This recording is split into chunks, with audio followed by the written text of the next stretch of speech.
All right. So the last things that we need to talk about in this class before the semester ends is how to do calculus with polar curves. So last week we talked about parametric coordinates, parametric equations, and some of the calculus operations we can do there.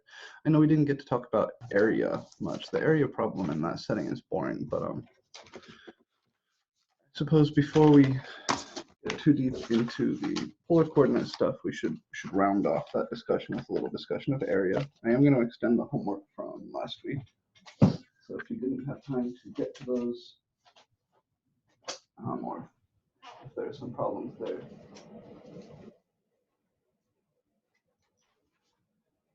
if you needed a little bit more discussion from class before you could get to, we'll have that discussion today.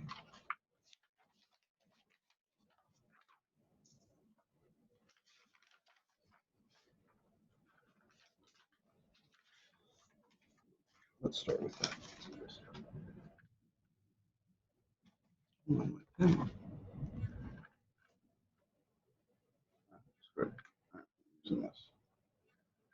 That's annoying. Okay, so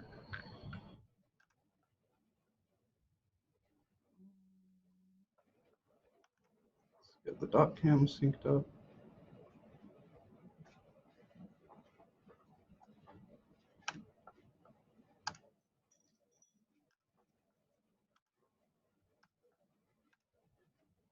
There it is.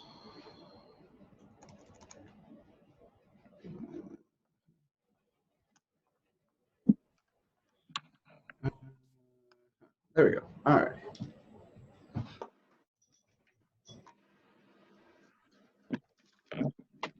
So yeah, I guess before we get into the polar coordinate stuff, we should talk a little bit about those calculus operations and the parametric setting, make sure everybody's comfy. I know we haven't gotten to do a lot of examples of arc length, and we haven't done any examples of area yet. So let's return to that really quickly. This is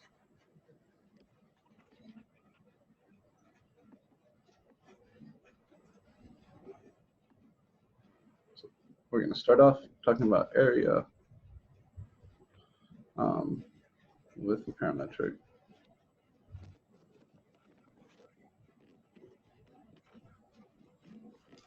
Parametric curves.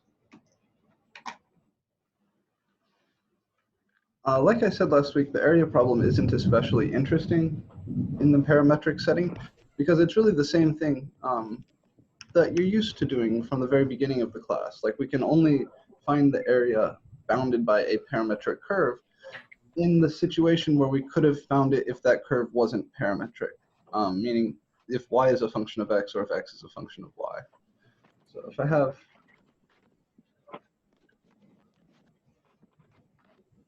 a parametric curve like this, and maybe y isn't always a function of x, maybe it does something silly, but then for a while here, it works. If I want to find the area under that curve from t equals a to t equals b, and notice I'm using t's, not x's, right? So this would be the point x of b comma y of b, and this would be the point x of a comma y of a. If I want to find this area,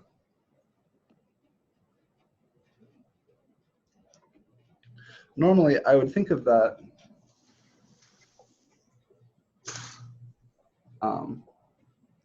as the integral from this x value to this x value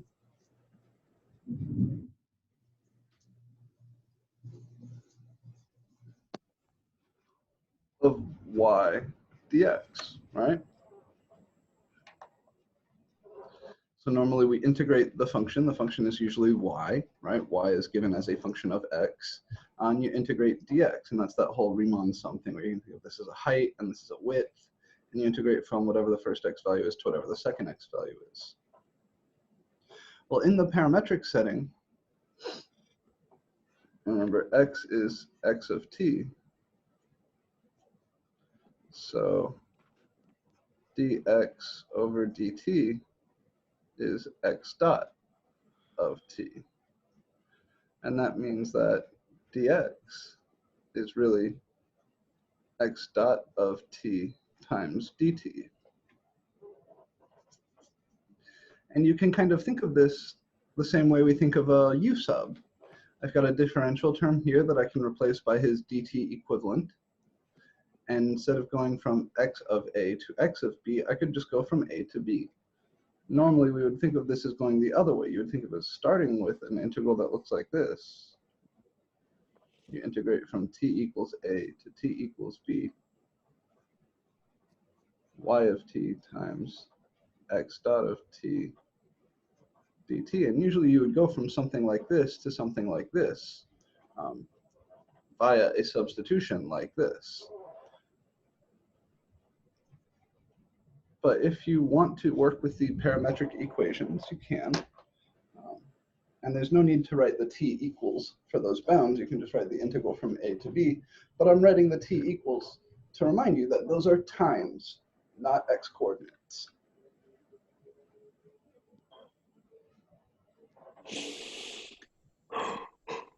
So this is how you solve the area problem in the setting of parametric curves. It is.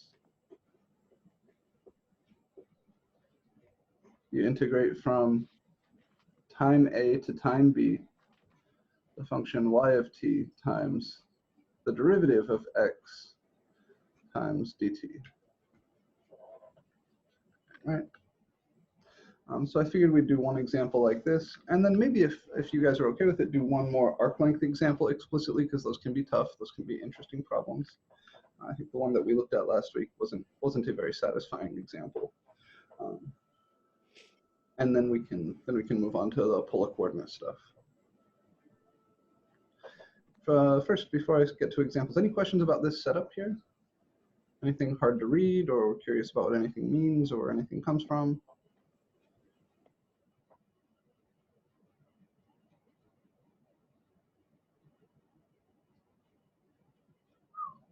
Pouring outside. So one problem that I like to solve in the parametric setting that is kind of nice is the area of an ellipse. Normally it's a trig subintegral. Normally it's kind of nasty.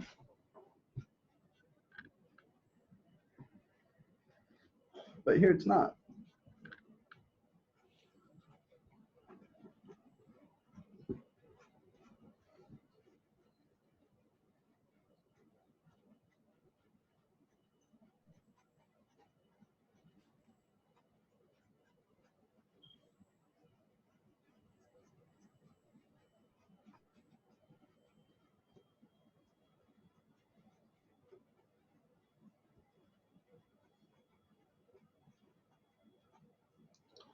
All right, so this is one of the curves that we played around with last week. If I take the parametric equations for the unit circle, x of t equals cos t and y of t equals sine t, and I multiply one of the equations by a constant not equal to 1, or if I multiply both equations by different constants, then I know that this will stretch the unit circle out in the x direction to create an ellipse. So the ellipse here looks like this. This is 1, this is -1, this is 2, and -2.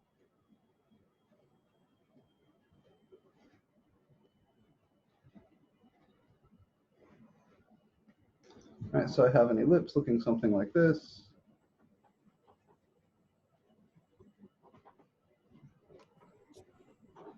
The semi-major axis lies along the x-axis.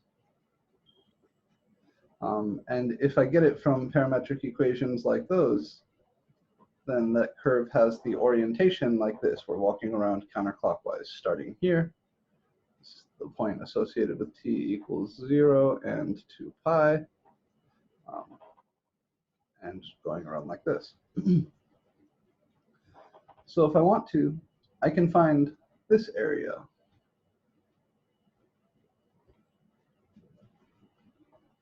The area under the upper half of the ellipse using the formula above, and then just double that to get the area of the whole ellipse. So that's what we'll do. So the area is equal to twice the integral from time t equals 0 to where? Where should my integral end? I should integrate from t equals 0 to t equals where to get the area of the upper half of that ellipse. What is the time? What is the value of the parameter over here? Pi? Yeah, pi.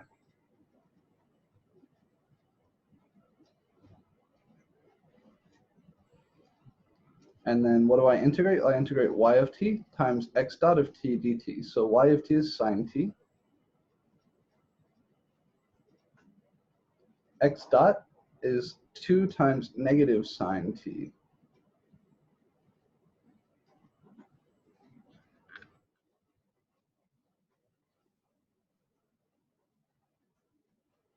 And dt is dt.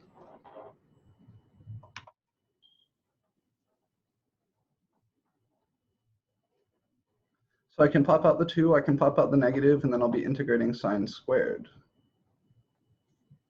So I'm going to continue this over here. So altogether I'll have negative 4 integral 0 to pi sine squared of t dt. All right, there was already a 2 out front. I've got another 2 coming from x dot, and I've also got this negative coming from x dot.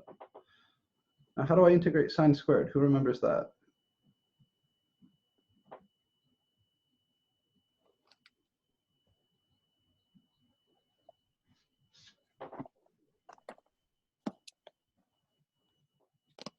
Use the half angle Yeah, identity. we need the half angle identity. What is the half angle identity for the sine function? 1/2 parentheses 1 minus cosine 2x close parentheses. Good. Or in this case, cosine 2t. Oh yeah, cosine 2t. That's all right. No, you got it. That's the important part, right? Is that we remember that identity. That's what makes this go. So the 1/2 can come out and play with the 4. It'll make that a negative 2. And I'm left with the integral from 0 to pi of 1 minus cos 2t.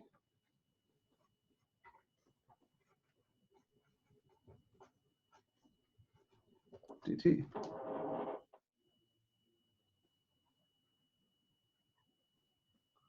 So the integral of 1 dt is just going to be t. What about the integral of cos 2t? How is that piece done?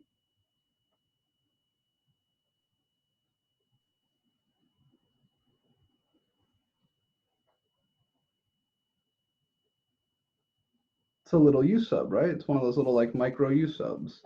So the integral of cos 2t is sine 2t over 2. So this is going to be negative 2 times t minus sine 2t over 2 evaluated from 0 to pi. Now sine of 0 is 0 and sine of pi is 0, so there's no contribution from this. This is just going to come out to negative 2 times pi minus 0 is negative 2 pi.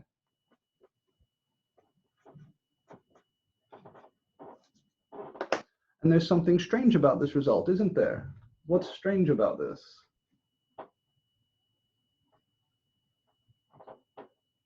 I claim that this is the area of the ellipse, right? You can't have a negative area. Yeah, that's very weird. Why is this integral coming out negative? Who can explain to me why this integral came out negative? I claim that it's okay, that I can just throw away the negative and the area here is 2 pi. But I'd be curious to see if anybody can say why or what it is about the setup that made this integral come out negative. The direction, Yeah, right. So we integrated from right to left, didn't we? T equals 0 is over here, t equals pi is over here. So our integral, instead of going from left to right, went from right to left. And just like in the setting you're used to, right, at the beginning of the semester, if you integrate from right to left instead of from left to right, you're going to get the negative of the integral you want. So if I wanted to make sure that this integral came out positive, I could have integrated from t equals pi to t equals 0. Integrated walking back this way rather than this way. When I integrate this way, it's like integrating from 2 to 1, or integrating from 2 to -2. When really, if I'm thinking of it in terms of the dx integral I want here should have run from x equals -2 to x equals +2. But if you substitute in this to make it into a dx integral, it would have run from +2 to -2. So the orientation is what made this come out negative.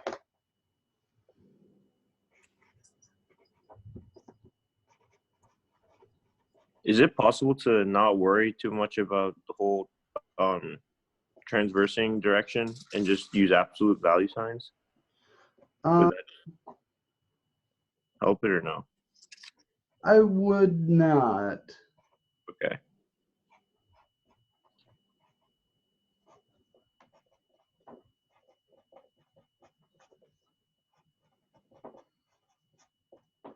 All right, so this came out negative because we integrated from the right to the left, which is from x equals 2 to x equals -2, which is the reverse of the orientation we would normally want.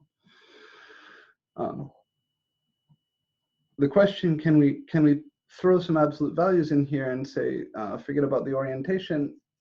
I mean, would that get rid of the negative?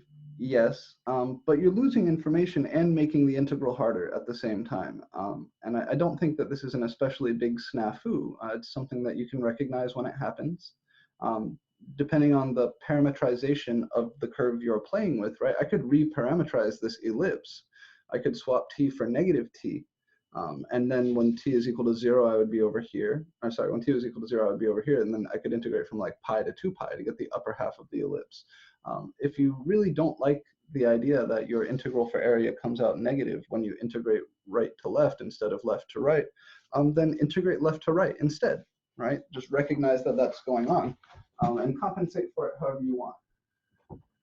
But I would not recommend compensating for it by throwing in absolute values. My recommendation would be to either reparametrize your curve or just notice that you happen to have integrated from right to left and swap the orientation or throw away the negative sign at the end. Does that make sense?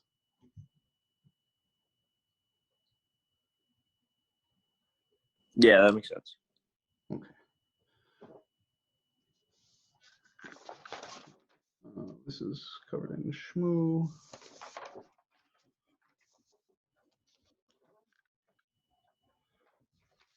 And I think it would be worthwhile to look at an arc length problem or two before we go to polar land.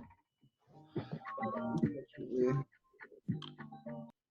arc length problems can be a little bit tricky. There is one problem, so we could try to find the arc length of that same ellipse, but it turns out that the integral that will give you the arc length of the ellipse is a nasty, nasty, nasty integral. And the only way to even approach it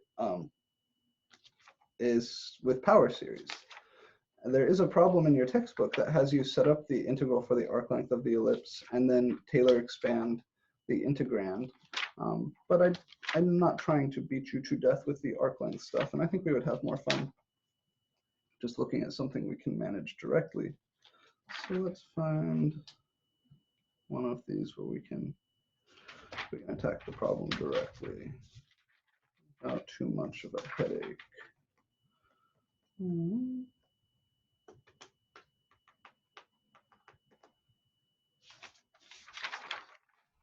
Exact length of the curve.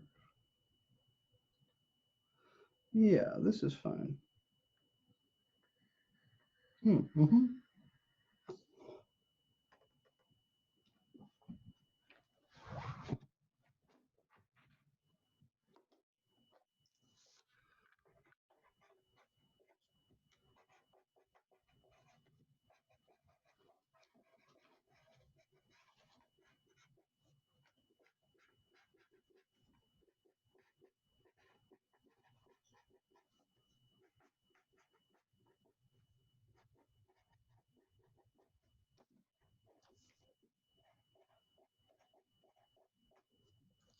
All right, so t here is allowed to run from 0 to 1. X of t is t sine t. Y of t is t cos t. And I'm curious, what is the exact length of that curve? Before I set up the integral for the length of the curve, I'd like to know what this curve looks like. And it's very similar, those parametric equations are very similar to some that we played with last week. I think last Thursday we looked at the parametric equations x of t equals t cos t, y of t equals t sine t, so the sine and cosine swapped. What then do you think this might be? What was that? Let's start there. T cos t comma t sine t. What kind of curve was that?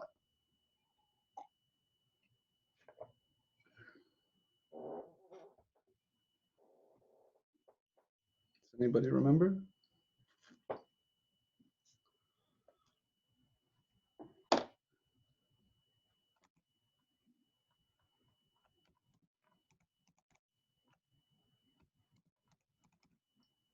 That's okay. So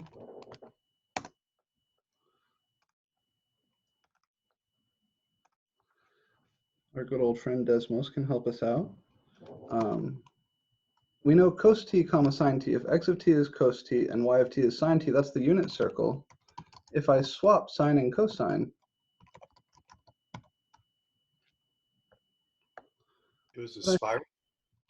yeah, this is going to be a spiral. So if you swap sine and cosine, you still get the unit circle. Everything is just rotated 90 degrees, right? So if I look from 0 to pi, I get this. If I look from 0 to 3 pi over 2, I get this. And if I look from 0 to 2 pi, I get the whole unit circle. Oh. If I put a t in front of each of these, remember that's like making the radius increase as you walk around the unit circle. So you get that Archimedean spiral. You get that spiral that goes out at a constant rate. We could go instead of 2 pi to 4 pi, 6 pi, and you get a feel for what it is. But they asked us just to find the length of this curve from t equals 0 to t equals 1, which is just this first little piece. So we know that we're looking for, this is the length of the first bit of an Archimedean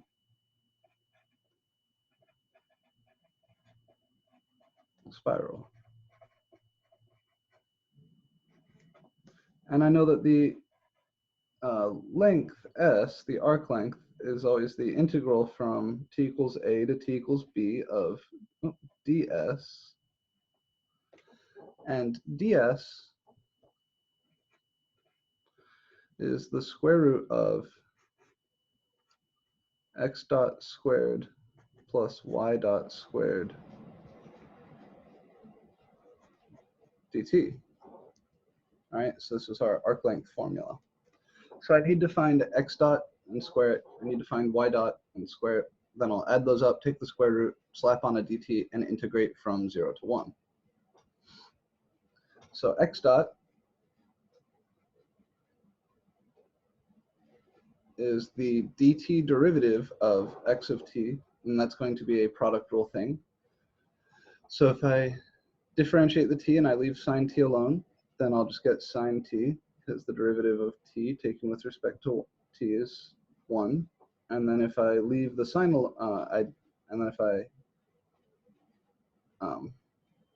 so differentiate t, leave sine t alone. Now I'll leave the t alone and differentiate the sine t. I'll get t times the cos of t.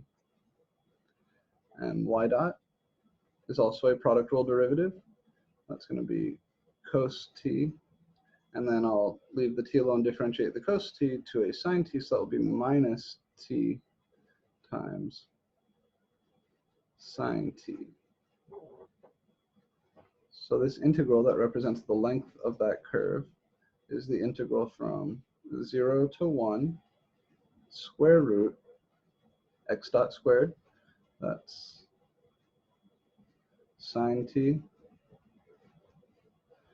plus t times cos t, all squared, plus y dot is cos t minus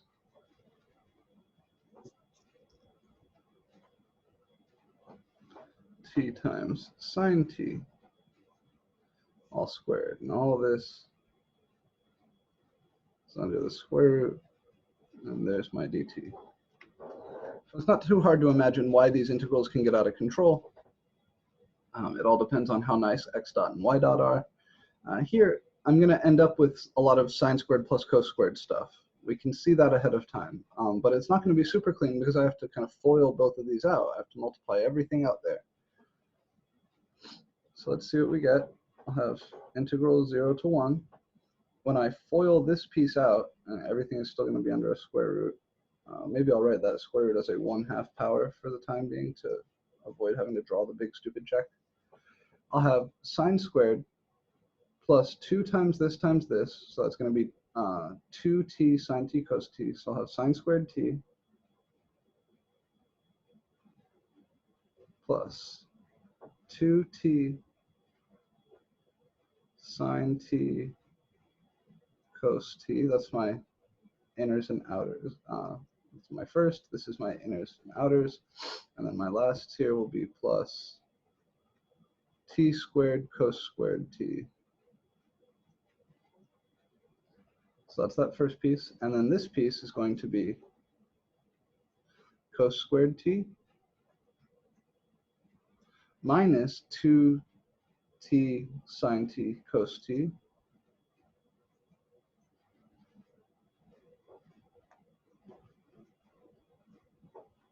And then I'll have plus t squared sine squared t.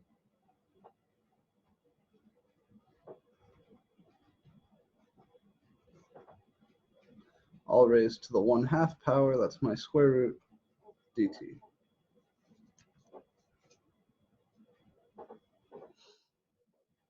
And now I'm going to start collecting terms together. I've got a sine squared t plus cos squared t here. So those are going to add up to 1. I've got a t squared cos squared t plus t squared sine squared t. Those are going to add up to t squared. And then I have these two terms, which are going to cancel. I have plus 2t sine t cos t minus 2t sine t cos t. So altogether, I guess I'll write this one more time where I regroup the terms that don't come out to 0.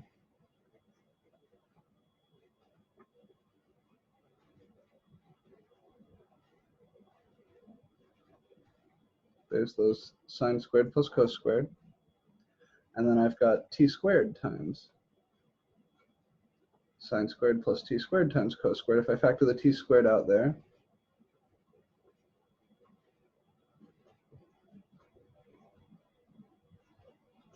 that looks like that. And then the two boxed terms here add up to 0. So this is really all that I have left, raised to the 1/2 power dt. But of course, this is 1, and this is 1.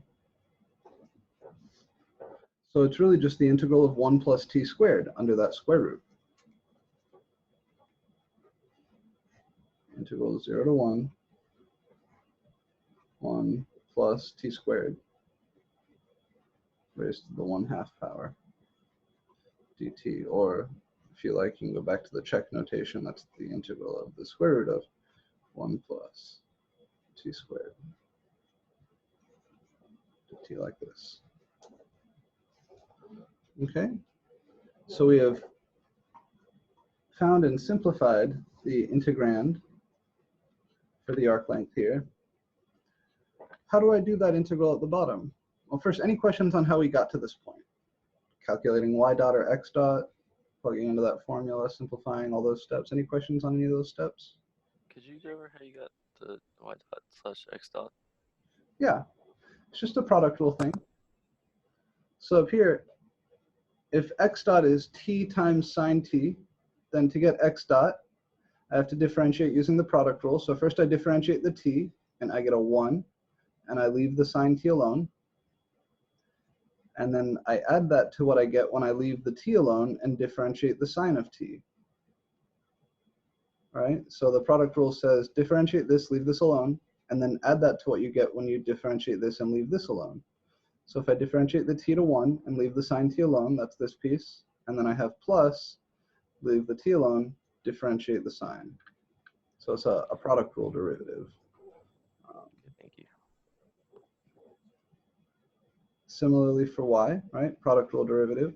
Differentiate the t, leave cos t alone, and then I add that to what I get when I leave the t alone, differentiate the cos t. The derivative of cos t is negative sine t, so I get 1 times cos t plus t times negative sine t, which I just simplified to this right away. Any other questions on the problem so far?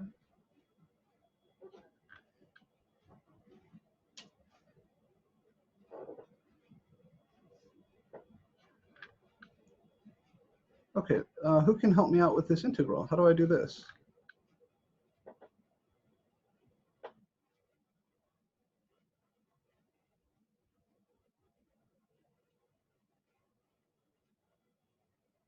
Looks pretty trig subby to me, right?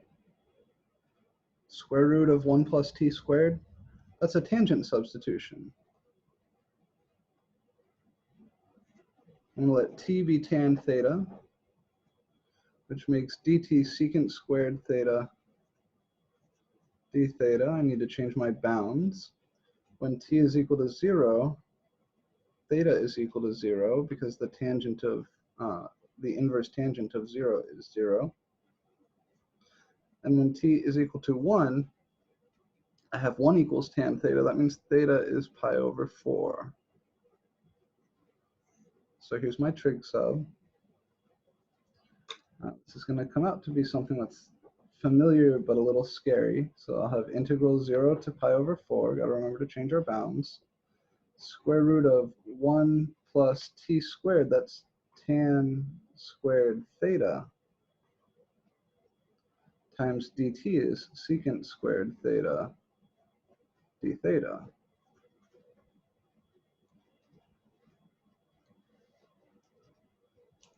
So these trig integrals are coming back. 1 plus tan squared theta, remember, is secant squared. So this whole square root here simplifies to secant. It's the square root of secant squared. So that means this whole integral is the integral from 0 to pi over 4, everybody's favorite, secant cubed.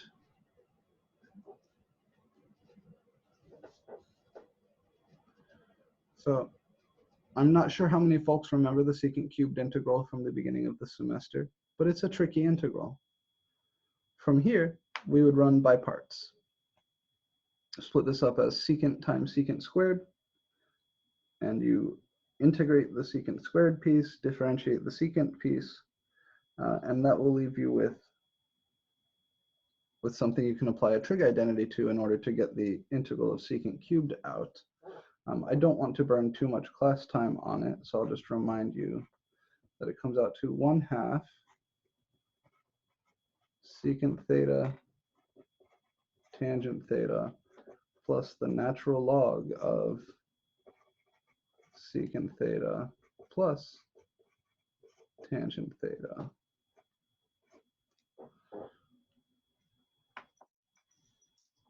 That is the integral of secant cubed. And since this is a definite integral, I'm going to evaluate that from 0 to pi over 4. And if you want to go back through the derivation of the secant cubed integral, remember, this is one run of IBP and then a trig identity. It's a looping integral.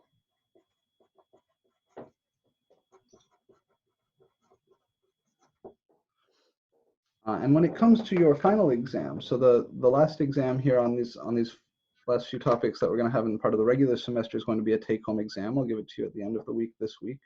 But when it comes to the final exam, you may be asked to do something like this, a secant cubed integral, or an e to the t cos t or e to the t sine t integral. Some sort of sneaky looping integral is not uncommon on the final. It's one of the problem types that does a good job of checking all of chapter 7 at once. If I plug in theta equals 0, then here I'll have secant of 0 times tangent of 0, which is 1 times 0, that's 0. And here I'll have the natural log of 1 plus 0. That's the natural log of 1. That's also 0. So I don't get anything from the lower bound. But if you plug in pi over 4 for theta, the tangent of pi over 4 is 1, and the secant of pi over 4 is the square root of 2. So this would be 1/2 times square root 2 times 1 plus the natural log of square root 2 plus 1 minus 0, if you like. Minus 0, so you can think of it like this, plus the ln of 1 plus 0. But of course, this whole thing is 0. So what do we end up with? I get 1/2 times root 2 plus the ln of root 2 plus 1. And I guess we don't need the absolute values there because root 2 plus 1 is positive.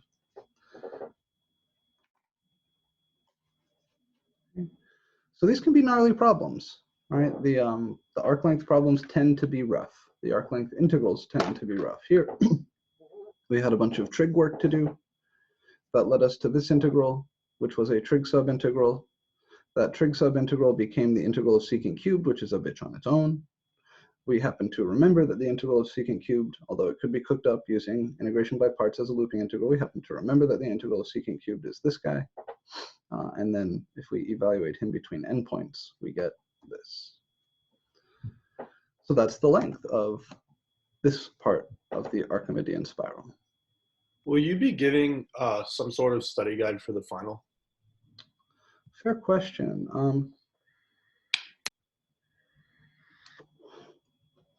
I don't normally. Normally I just say, you know, study all the previous exams, and my final this semester is going to have to be very different than my normal final exam because of the way we're doing it. So I'm kind of flying by the seat of my pants here, and I don't have anything prepared for you, but I could try to put something together. Remind me that you would like a study guide for the final, and I'll do my best to assemble something for you. If not, Okay. maybe just a WebAssign assignment, kind of like we've been doing. Yeah, is there going to be a study guide for this take-home exam or no? No, take homes. When I do take homes, I don't usually do a guide. But for the final, Okay. I would be happy to put together a like a WebAssign assignment that goes back and pokes into the most important areas of each of the things we've done. Okay. I could certainly do that. I'll ask you to send me a Canvas message reminding me that you would like that, and I'll get to work on it this afternoon. So how are we doing for time? We got about 10 minutes. That's plenty of time to introduce polar coordinates. So let's do that, because that's where we're going to spend the rest of our week, and that is the last topic we have. This is section 10.3.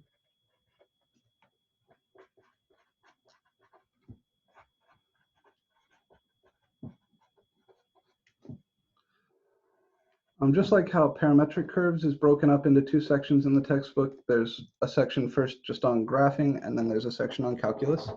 10.3 is on graphing and polar coordinates and getting used to the coordinate system, and then 10.4 is calculus with polar coordinates. The basic idea behind polar coordinates, like if I wanted to tell you how to get from my house to you know, another house in my apartment complex, I might say, you know, go east, you know, 200 yards and then go north 50 yards. And that would be like the regular XY system. So I might tell you to go over this amount and then go up this amount, and that'll get you here to this point, X comma Y. But if I were not required to walk along north, south, and east, west streets, the more natural thing might be to say, okay, we'll start here, rotate like this, and then walk some distance to get there. That's the polar coordinate system. So instead of giving you an X and a Y, I give you an R and a theta. And so I can think of this point in Cartesian coordinates, the XY system is called Cartesian coordinates, as being the same as the point R comma theta. So a different coordinate system is just a different way of telling you how to get to a point, right? It's a different way of specifying where that point is in the plane. That point xy could be arrived at by first walking out along the x-axis this far and then up that far, or by starting at the origin, rotating up this angle of theta, and then walking out in that direction a distance of r.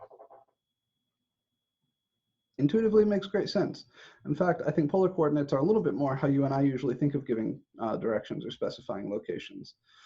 You know, you say rotate something like this and then walk that far. That's a little bit more natural than saying, you know, oh, go north exactly this amount and then go west exactly this amount or something like that. The key to going back and forth between one system and the other is to recognize this little right triangle and then do some trig.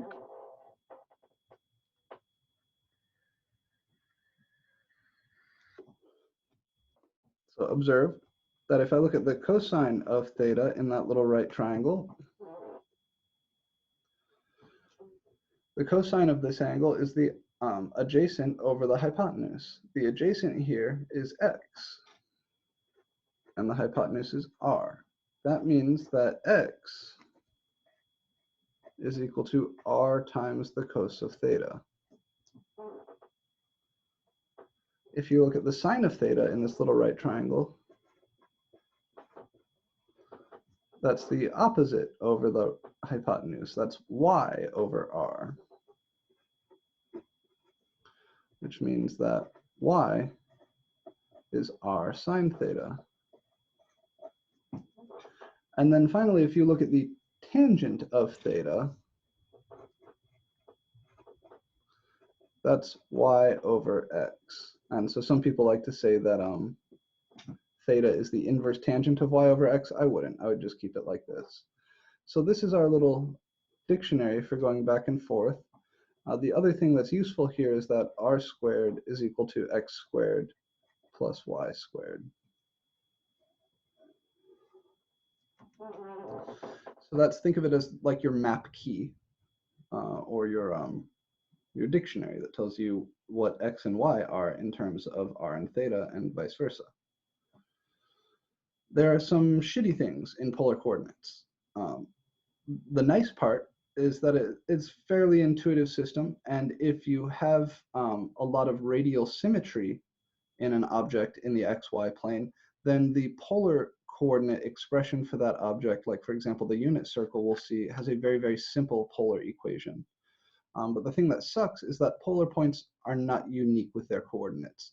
If I give you the point 2, 5, right, the regular Cartesian xy point 2, 5, you know that there's only one point in the plane that has those coordinates. But of course, if I give you a polar point r, theta, there's going to be infinitely many ways to write that point, because you can always add or subtract a multiple of 2 pi from theta, and that'll land you back at the same point. So first, let's graph the polar point. And r always comes first. I'll write it explicitly like this to remind us the first few times. Let's graph the polar point 4, pi over 6. So the way we think of the polar coordinate system, if we're thinking about it on its own, rather than thinking about going from Cartesian to polar, is usually just like this. You have here what's called the pole, and you have here what's called the polar axis. And then this all lies in a two-dimensional plane. To get to the point 4, pi over 6, I walk out a distance of 4 along my polar axis.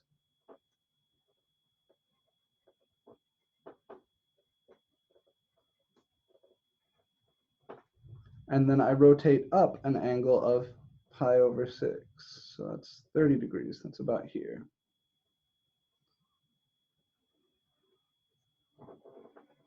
And that gets me to this point. So this angle here, theta, it's pi over 6. I walked out 4, and so this is my point. This is my polar point, 4 comma pi over 6.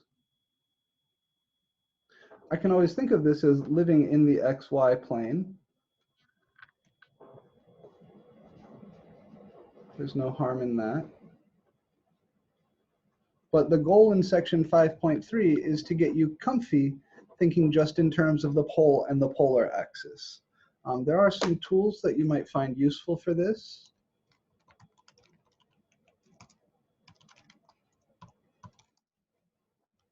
Namely this shit. Some polar graphing paper. So I can post I'll find a page that has good stuff here. Printable polar graph paper as a PDF, yeah. And I can post this as in Canvas.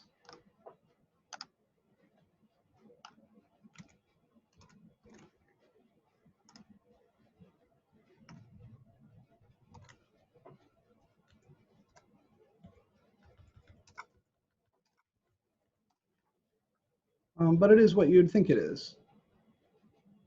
It's just a bunch of concentric circles that tell you what radius you're at, together with a bunch of radial lines that tell you what angle you're at.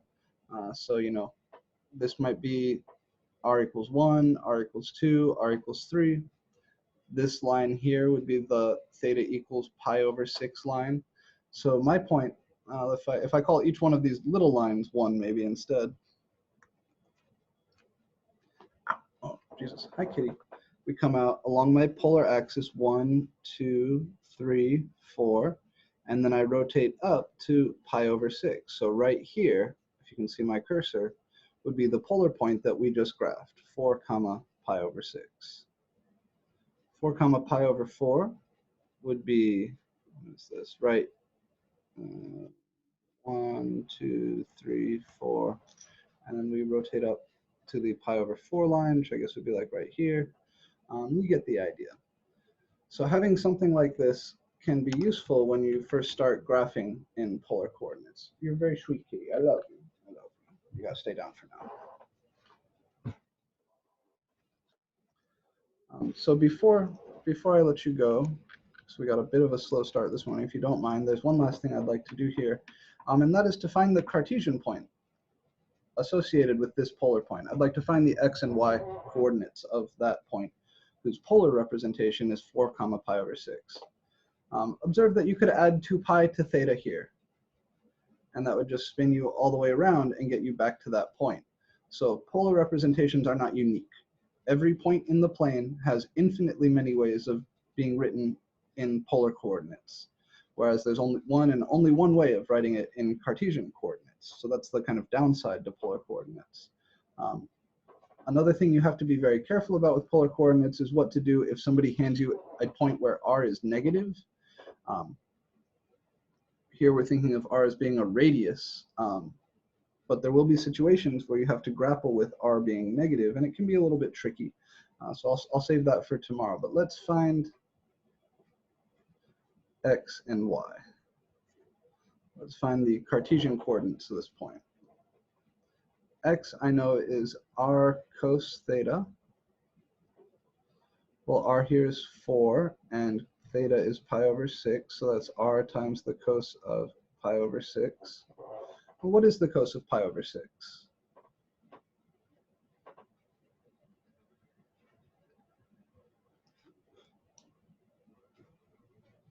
Anybody?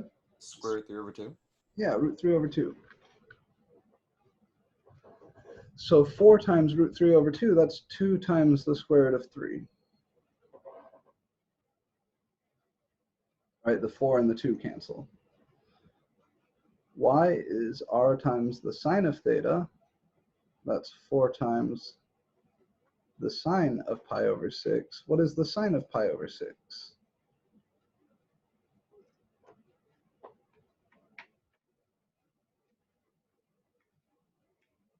One half, right? So 4 times 1/2 is just 2. So the xy coordinates of this point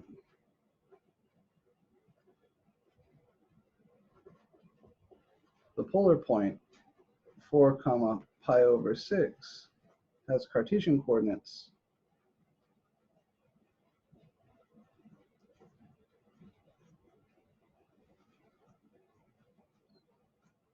2 root 3 comma 2. And this is the first step to getting comfy in the polar coordinate system. It's just going back and forth from Cartesian to polar and from polar to Cartesian. I will post some of this polar graphing paper for you guys to canvas, and if you have a printer, you may want to print some of it out. It will make your life a little bit easier. This guy appears to have just the radial lines added, so this would be pi over 6, this would be pi over 4, and this would be pi over 3. And then these circles you can label as whatever radius you want. I would be inclined to call this 1, 2, and 3. But of course, you could make the little gray lines also 1. So this would be 1, 2, 3, 4, 5, 6, 7, 8, 9. And you can play around with it. Questions on these examples or this rule for going back and forth between Cartesian and polar before we sign off?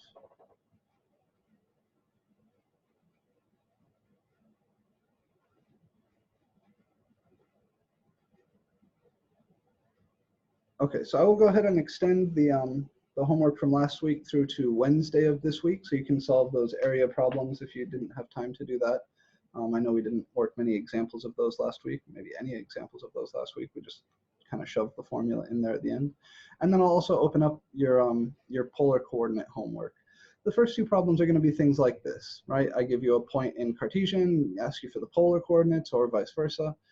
And then the latter problems are going to involve graphing polar curves and then finding areas in polar coordinates. And that turns out to be a fun problem. We're not going to do any first derivative stuff like tangent stuff in the polar coordinate setting. It's not nice. But what is nice is the area problem. So the area problem is a lot of fun in polar coordinates. That will be the only calculus operation we really stress about. But you also need to get comfy graphing. And that turns out to be the real challenge here, is just getting up to a place where you can graph curves in the polar coordinate system. So that is where I'm going to cut it for today. If you have any questions or there's anything you would like to talk about, don't hesitate to send me a little Canvas message. Remember, at the end of this week, I'm going to give you your take-home exam, exam 3, and then we will talk a little bit more about the final towards the end of the week. The final will be done online in WebAssign, most likely using the same sort of thing that we used for exam 2. We might use HonorLock. I've been having some problems in my college algebra class with HonorLock that kind of makes me want to burn the world down. So it's possible I'll come up with a different proctoring mechanism, but we'll see. All right, any last minute questions, guys? So what does this homework do, the next one? So the homework that we opened up last week is going to be due on Wednesday. I'm going to push that to Wednesday. The homework that I'm opening up today on polar coordinates, I'd be happy to just leave that open till the final. I don't see any harm in that. So when is your guys' final? Pretty sure it's Monday. The 27th, yeah, a week from today. So that's perfect. That's what we would normally do anyway. So the homework that opens today will be due at the start of the final. And the homework from last week will be due this Wednesday at the start of class. That sound okay? Yeah. All right, as always, if you need any more time or you want anything open to go back and play with, let me know. And I'll start work on a study guide for the final also, kind of a comprehensive problem set in WebAssign that'll allow you to review all the concepts and problem types that we've worked on through the term, okay? All righty, you guys have a nice rest of your morning, and I will see you tomorrow.